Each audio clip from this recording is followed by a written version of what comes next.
One, and we are live now. While people join in, we're gonna play our short little intro video that we always do. Who do you send your information to? I mean, just think about your business and who are you reaching out to? There's marketing efforts, there's sales efforts, there's customer service efforts, all of those customer emotions and data, all live within the CRM. For you to be a successful thought leader, you need to be somebody who is thought of when people think about your subject. At Growth, we strive to do great business with companies who do great business. And once again, welcome in everybody. Thank you guys for joining us. Really excited to have you guys here. Cool, and that does it. Love the little music on that video.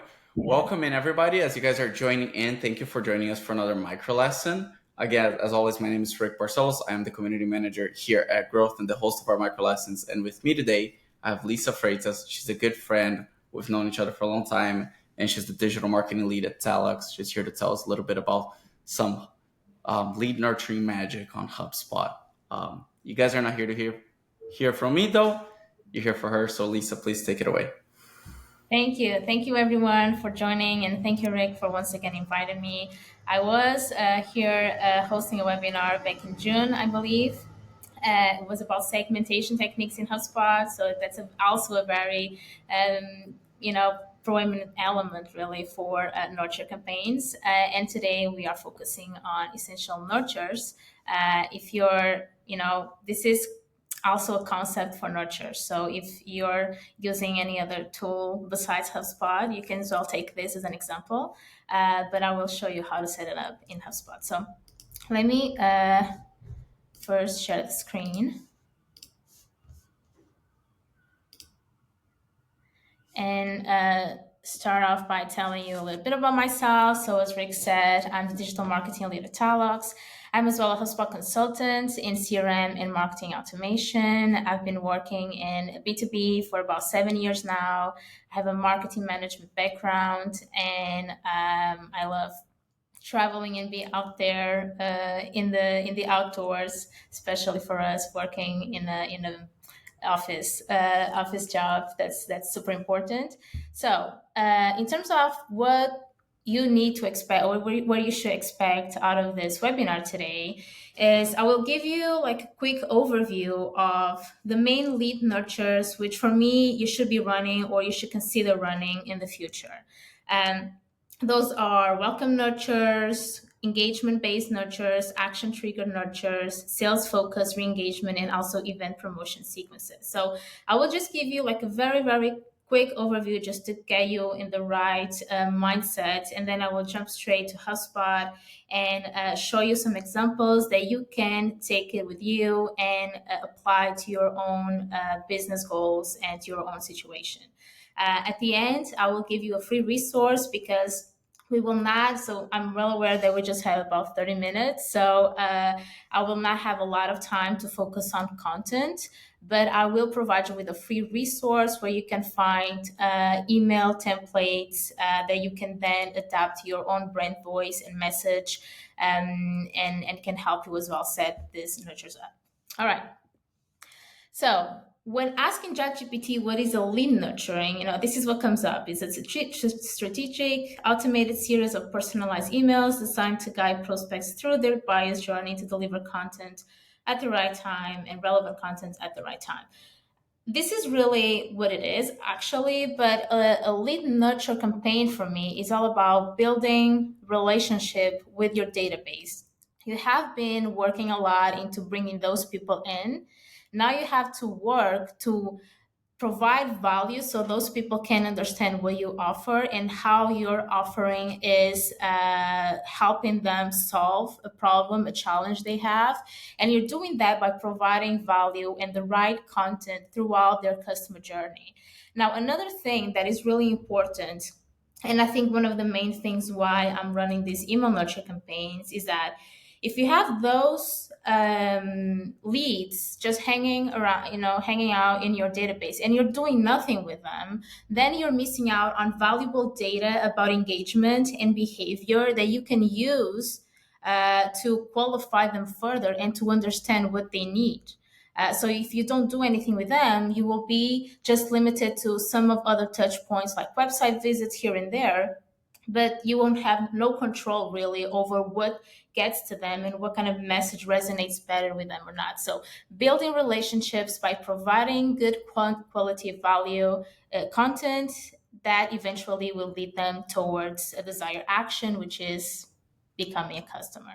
Now, in terms of the lead nurturing campaigns that we are going to talk about today, I have 6 main ones. So there might be some others, but I think that if you focus on these 6, you are already doing more than most companies actually. So welcome campaign, obviously this is more of an awareness kind of stage. They are, entering your database and you are introducing your brand to brand new leads.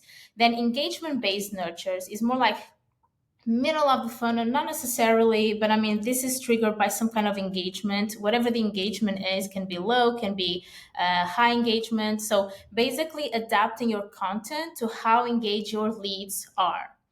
Action trigger, usually for me, it's when you have like a main touch point, like you're downloading a white paper or you're registered to a webinar, and that behavior alone is triggering a series of emails related to that to nurture them further. Then sales focused, which is usually more directed to highly engaged leads and people who are already pretty qualified and have shown some interest by, I don't know, submitting a pricing form or a demo with your sales team. So this is actually sometimes supporting your sales team because they have so much to do, they cannot follow up with all of them. So you have like a very specific group of highly engaged leads that you can send more sales focused emails, because they are closer to the decision phase. Then inactive, which is as well an engagement based nurture, by definition, but it's made to reactivate people who have been inactive for a while. And then event promotion, which is really a series of emails with the main purpose to drive registrations for an event. Now, how does this look like in HubSpot? So let me stop sharing the slides here and start sharing HubSpot. So just give me a minute. All right.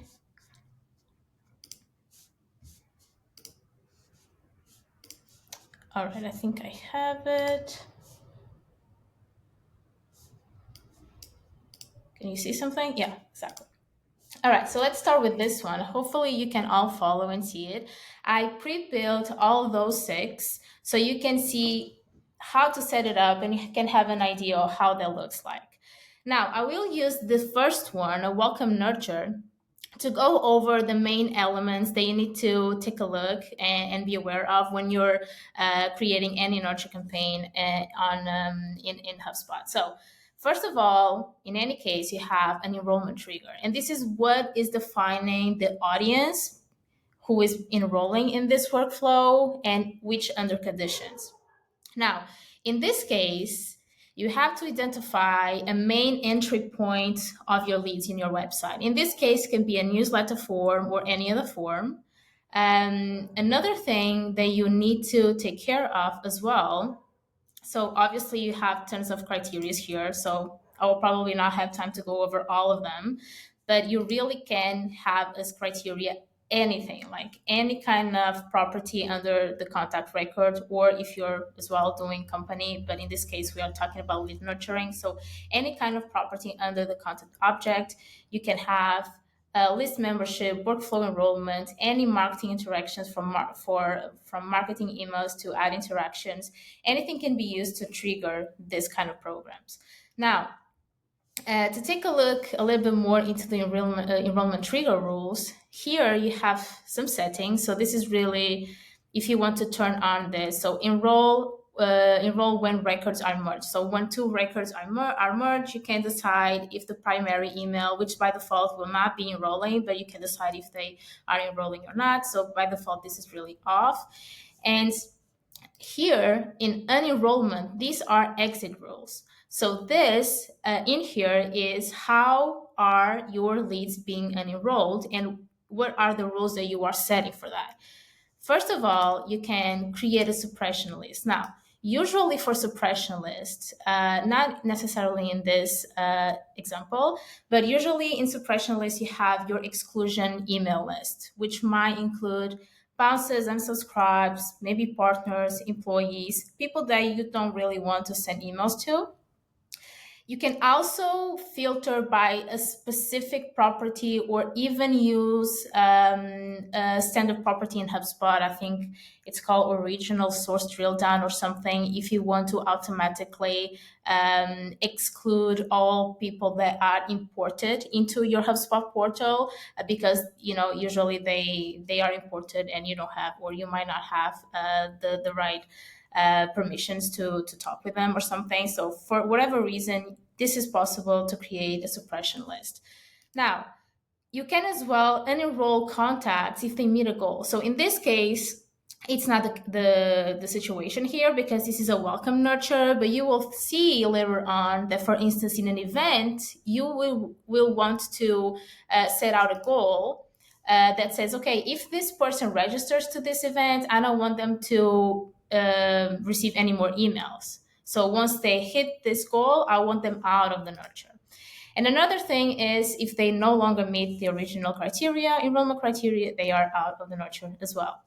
So in terms of re-enrollment, in this case, we will not re-enroll. And what does this mean is if a lead or if a contact submits this form again, they will not enroll. They will not enroll in this workflow again, right? So there are some use cases that you could turn this on. Like, for instance, if you have an onboarding workflow like we have for the product, right? So someone is registering, they are receiving a welcome email, and then all the other emails are sent based on how the user interacts and behaves towards the product. So if someone does a certain thing, the user status, which is a property that I would use in the enrollment trigger, is changing, and based on that behavior that is changing over the course of, I don't know, 1 week or something, they will have to re-enroll again and again. But in this case, we do not want that to happen. Now, just a couple more things before we go on. So you can decide as well if you run a workflow anytime or a specific time. Specific times, usually it's probably like also an event or a very specific situation. And then here, you can as well turn off automatically. You can get notified, although this is only available for Marketing Enterprise. And you can decide to unenroll contacts from other workflows once they are in the other workflow. So usually I don't use this so much. I have another solution to make sure that they are not being enrolled at the same time in 2 or more workflows. But these are the settings you are able to see in HubSpot. Now, going back to the welcome nurture, those are coming into your website from whatever form submit, and then you send a series of emails. For the welcome nurture, really, it's usually like 3 to 4 emails over the course of 2 to 3 weeks. In this case, I think I have 3, so 1 through 2, 3 exactly, and then between those two, it's 5 days, and between those two, it's 5 days. So in this case, you can go here. You probably already know more or less the basics of creating a nurture. One thing that it's important to see is the delay. So delays, there's a lot of different types of delays. You can set a delay for an exact date or time of day or day of the week. This is usually, again, a use case a lot for events. I'm talking about also other use cases, but in terms of lead nurturing. And then you can as well set a date property. And date property goes to some standard properties that set by HubSpot, which is became a lead, became a marketing qualified lead, data entered the opportunity. So it's more like related to when they enter your pipeline or your life cycle stage. And then You also have, let's go back here, an event occurrency, so you can base the delay on any kind of activity, and then based on that activity, you can set the delay period. But usually, really on welcome nurtures or most nurtures, you just go ahead and set a delay for a certain amount of time. That can be days, hours, or minutes. Now, the next one I want to show you is engagement-based nurtures. And let's take a look at the enrollment trigger here, because those are engagement-based nurtures. And in this case, I want to nurture leads which are highly engaged or have been highly engaged with past communications and overall past behavior. So I want them to be marketing qualified lead, because those are a little bit more qualified than leads.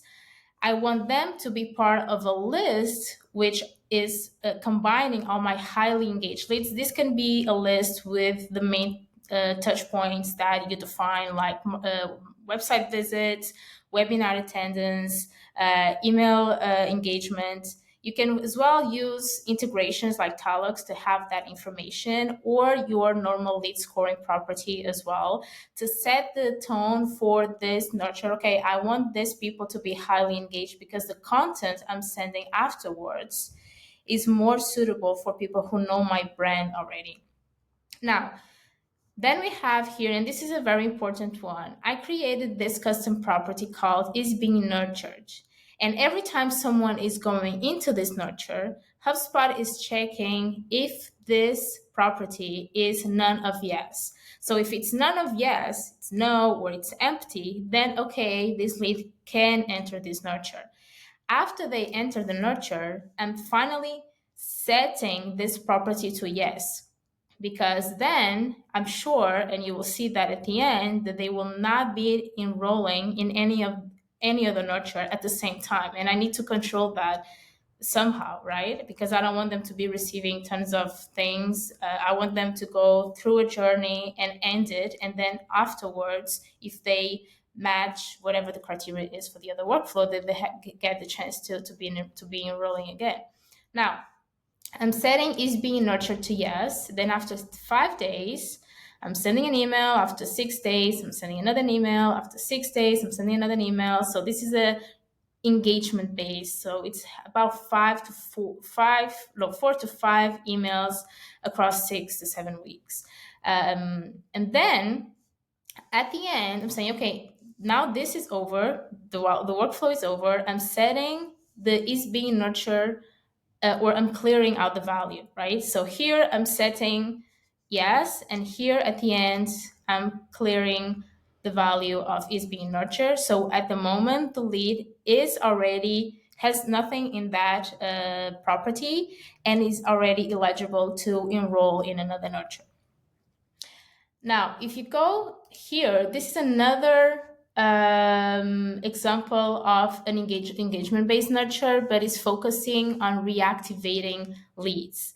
Now, in this case, you have to have a list again that compiles everyone who you think need to be reactivated, and you think it's based on past behavior, again, scoring, any type of scoring you can have.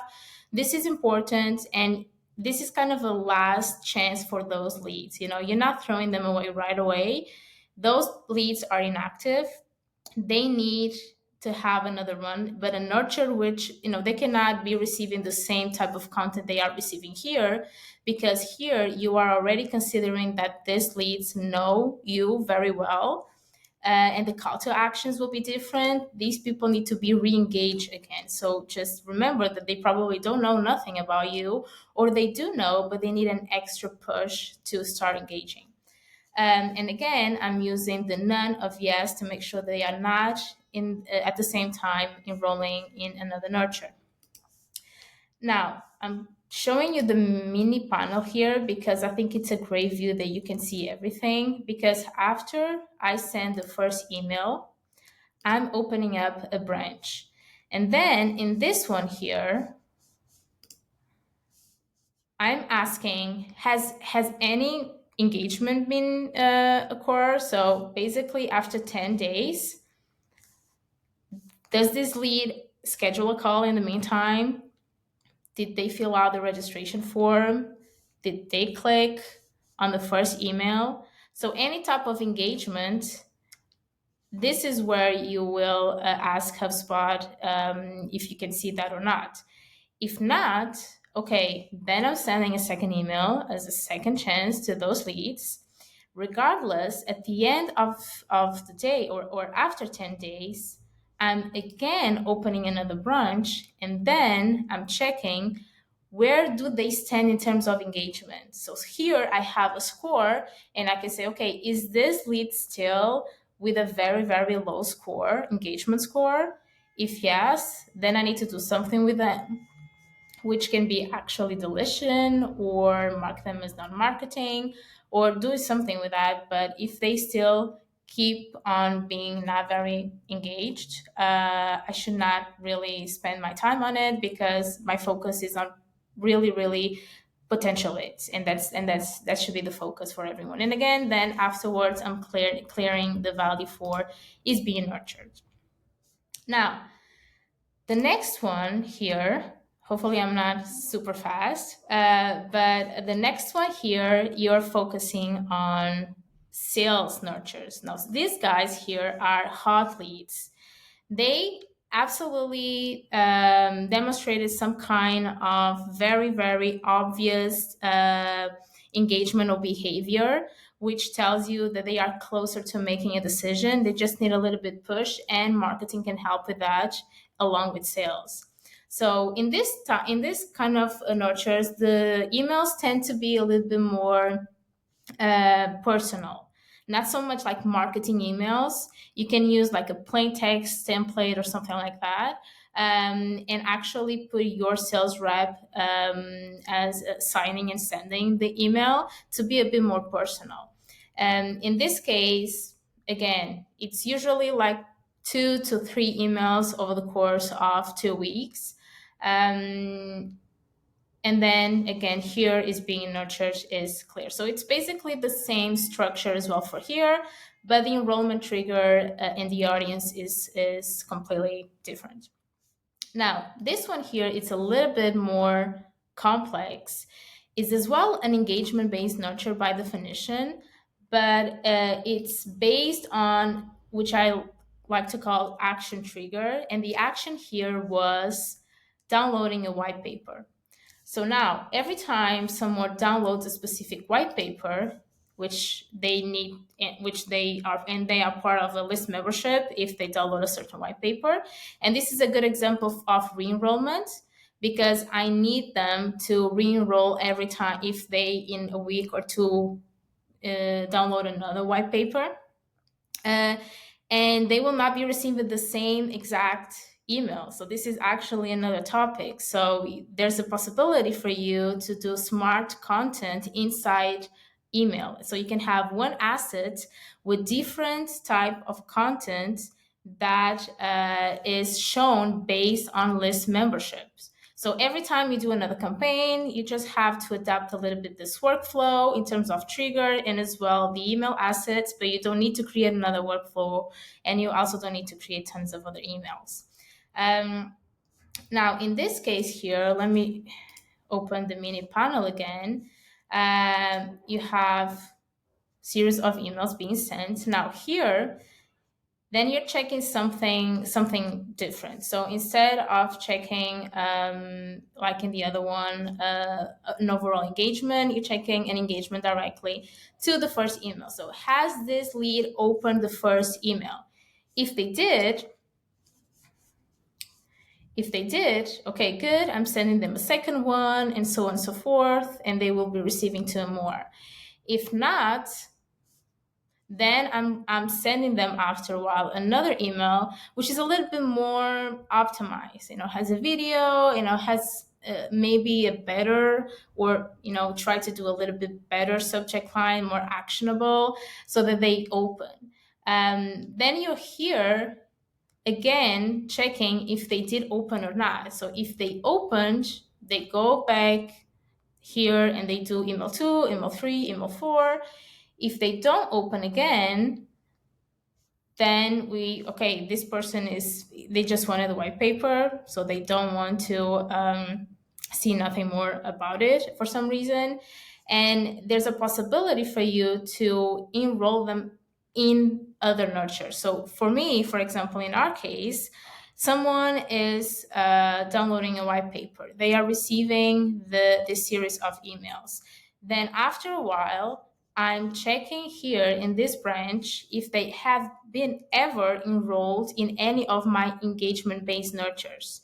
If they didn't, because they are brand new and they never received the other nurtures, then I'm sending them to the nurtures based on how engaged they are. And again, here and here, I'm clearing the value for is being nurtured. And here is important that it's before this branch, because otherwise they would have something in this property and they would not enroll in this engagement-based nurtures. So this is a little bit more complex, but it's honestly the one which works best currently for us.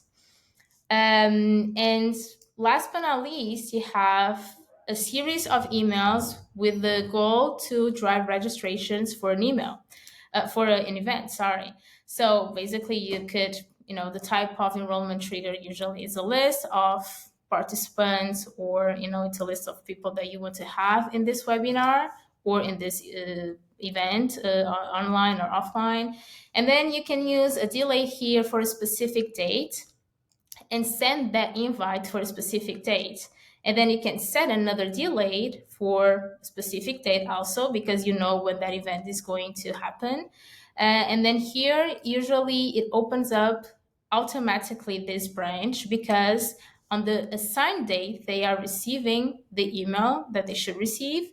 And after that, they can receive any other type of email. In this case, after that, I'm setting again a delay, and then they are receiving the reminder too, which in this case would be the last reminder. Now, this is a great example as well of setting up a goal. So you want people to leave this nurture once they register. So you can do that with a form submission. If you're using Zoom to do this online event, you can use the webinar ID to make sure that this lead, if the lead has this webinar ID, then they have registered, and they should stop sending. They should stop receiving those reminders. So this is a very good example of that. Now, if you want, you can as well DM me on LinkedIn, and I will send you these workflows, because you can export a PNG. So you have this structure that you can then think and use it as an inspiration for your own case. So if you're interested in having all those compiled, I can send it to you. Just drop me a DM on LinkedIn. Now, I don't know, are we still on time, Rick? I think we got a little bit of time. First of all, thank you, Lisa. That was fantastic. I'm not done, so that's why I'm asking. Okay. We still got a couple minutes. We can go a little bit over time. Is there anything else you want to cover? Yes. So just 1 minute. Just bear with me, because let me just. Because after all this, so having the concept right, and also the technical part right, is super important, obviously. But the main element of all this is really the message and the content. And you need to make sure that you're asking yourself these 5 questions. What are your leads' biggest pain points, and how does your service solve them? How can you share authority and credibility, like with case studies? Does this topic as well align again with their customer journey and their engagement level? And what action do you want them to take to lead them to the final line? So make sure that you answer those questions.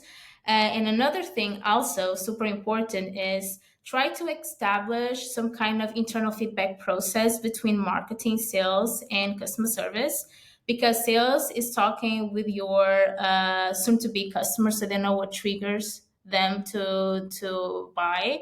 And also customer service is obviously taking care of issues and problems that your customers have. So all of that information you can use to create content that your leads might need further down the journey. So make sure you have that. And as I said in the beginning, you will receive, along with recording, a lead nurture email template with a lot of examples for all of those nurtures. Back to you, Rick. Awesome. I totally agree with that. Yes, like Lisa mentioned, and we saw a couple people here asking in the chat, everybody's going to receive on Monday the recording for the full session. And you're also going to receive some extra resources that Lisa has made available all through your email. So don't worry about that. It'll also be available on our YouTube. And if you guys do have questions afterwards when you're getting this done, then like Lisa said, you can reach out to her on LinkedIn and also on our Slack community for go-to-market leaders. I'm dropping the link to that in the chat in case you guys want to check it out. We are over time, so if some of you need to go, I understand. Lisa, do you have a couple of minutes maybe to tackle 2 questions that we had sent in ahead? Yeah, sure. Okay, so very briefly, we'll make this quick for some of you who are staying. First question is that this person would love to see the inner workings of a live nurture campaign, like enrollment triggers. Well, we already covered that. That's pretty much what you've just taught us. So Yeah, exactly. So if this person wants to see something in more detail, we can set up a call, and I'm happy to go over it a little bit with more detail and help you. fantastic. And then one other question from Mateus Miranda. What is the best way to maintain tracking and control? What are the key success metrics for these workflows? Okay, so obviously, if you're running a nurture, you have email. So besides tracking the normal email KPIs for engagement, like opens and click-through rates and replies, as well unsubscribes and bounces, take a closer look into the enrollment performance to make sure that actually you're using the right enrollment triggers and that you have those people who you think will be enrolling are actually enrolling, because HubSpot gives great insights if there's some problem with the enrollment as well. And also just think about the goal of your nurture campaign. If it's meant to drive conversions, if it's meant to increase engagement, it really depends. Very good question. Great answer. Well, guys, like I said, we are a little over time, but if you have more questions, please check out the community Slack. It's free to join. Lisa's over there, as well as a bunch of other really incredible leaders. And then, of course, you guys can go ahead and reach out to her personally as well. Lisa, thank you for doing another lesson with us. This was fantastic. I really appreciate it. Hope you guys enjoyed it, and we'll see you guys on the next micro lesson. See ya. Thank you so much. Take care. Bye-bye.